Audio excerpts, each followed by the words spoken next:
बिस्मिल्लाहिर्रहमानिर्रहीम। हामिद इरशाद multi media में आपका खैर मकदम। मैं हूँ आपका मेज़बान नाज़िम नज़ीर। नाजरीन, आज सयाहती मकाम मानसबल में कल्चर एंड साइंस फाउंडेशन की जानिब से एक रोज़ा तकरीब का इनेकाद किया गया, जिसमें मोहतरम शहबाज हागबारी साहब की किताब की रस्म इजराई अंजाम दी गई और इस नशस्त में मुख्तलिफ़ प्रोग्राम मुनक़द किए गए और इसमें सदारत की प्रोफेसर नासिर मिर्ज़ा साहब ने। हम बराह रास्त नासिर मिर्ज़ा साहब से इस प्रोग्राम के हवाले से जानना चाहते हैं कि प्रोग्राम का मिजाज क्या था और प्रोग्राम किस हद तक कामयाब रहा और प्रोग्राम में क्या मुज़ाकिरात हुए। प्रोफेसर साहब अस्सलाम वालेकुम जी, आपका खैर मकदम। बहुत बहुत शुक्रिया आपका नाज़िम नज़ीर साहब। हामिद इरशाद के साथ जुड़ने के लिए। जी, तो आप इस प्रोग्राम के हवाले से हमें बताइए कि प्रोग्राम क्या था और इसकी नौइयत क्या थी, और सहाफ़त और अदब के हवाले से भी बात हुई, तो इस हवाले से आप अपने तासुरात हमसे। ये दरअसल जो है एक अहम इजलास था इस अंजुमन का, जिसका नाम है कल्चर एंड साइंस फाउंडेशन, जो शहबाज हागबारी साहब की सदारत में जो है काम कर रही है और पिछले 15 साल से जो बरसर खिदमत है। और इस आज के दिन में इस अहम सियाहती मकाम पर ये मजलिस हुई और ये एक अदबी महफ़िल थी। और मैं समझता हूँ कि इसमें जो जिन चीज़ों का अहाता किया गया, जैसे एक किताब जैसे आपने तज़किरा किया, कहनस छम निगरन दीवान, शहबाज हागबारी साहब की, उन्होंने सूफ़ी शोरा के कलाम में रियाज़ी के जो निकात हैं उन पे एक ज़बरदस्त तहक़ीक़ की है और उन तहक़ीक़ी मज़ामीन को एक मजमूए की शक्ल दे दी है और उसकी जो है रस्म रोनुमाई यहाँ पे उसका दूसरा एडिशन है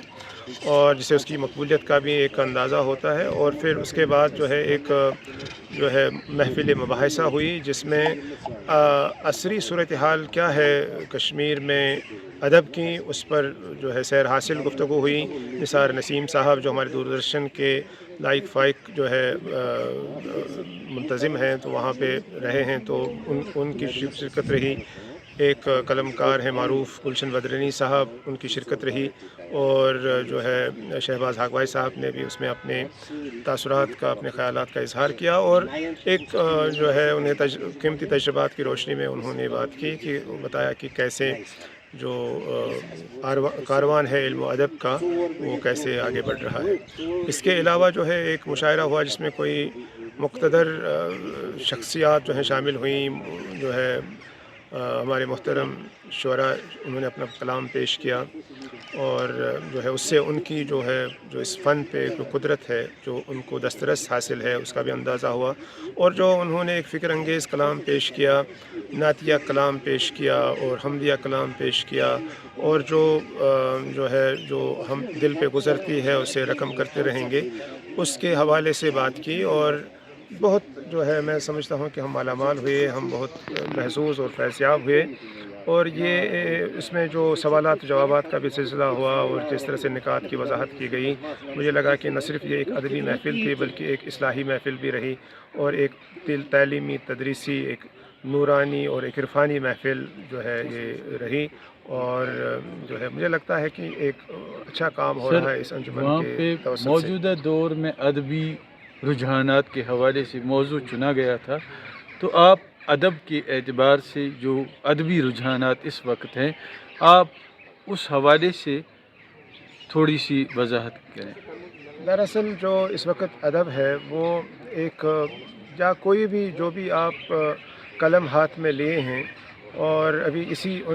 हवाले से बताया गया कि जो कलम की हुर्मत है, जो लफ्ज़ की इज़्ज़त है, उसका कैसे पास व लिहाज रखना है, और इसका भी इस पर भी काफ़ी सैर हासिल रोशनी डाली गई। और दरअसल यही है कि जो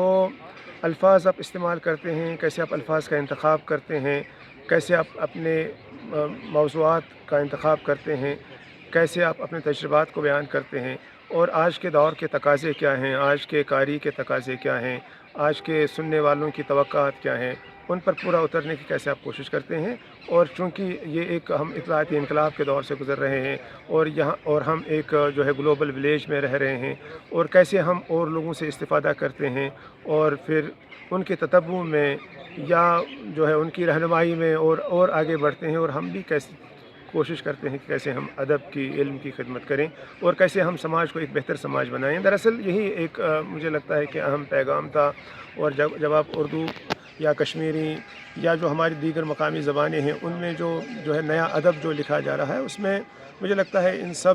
چیزوں کا پاس و لحاظ رکھا جانا لازمی ہے، اور جو ہمارے شعراء اور ادیب ہیں وہ بخوبی اس بات سے واقف ہیں کہ اس جو ہے بدلتے ادبی منظرنامے میں ان پہ کیا ذمہ داریاں عائد ہوتی ہیں اور کیسے کس حد تک وہ ان کو پورا کرنے کی کوشش کر سکتے ہیں۔ یہ تھے ہمارے ساتھ شعبہ صحافت کے استاد پروفیسر ناصر مرزا صاحب، جنہوں نے شعبہ صحافت میں اپنا لوہا منوا کر ایسے شاگرد پیدا کیے ہیں جنہوں نے جموں کشمیر میں صحافت میں اپنی ذہانت اور صلاحیتوں کا سکہ جما دیا، اور یہاں تک ان کے شاگرد صرف جموں کشمیر میں ہی نہیں بلکہ بین الاقوامی سطح پر بھی اپنی صلاحیتوں کا لوہا منوانے کے لیے میں کامیاب ہوئے، اور یہ تھے پروفیسر ناصر مرزا صاحب۔ دیجیے اپنے میزبان ناظم نذیر کو اجازت۔ اللہ حافظ۔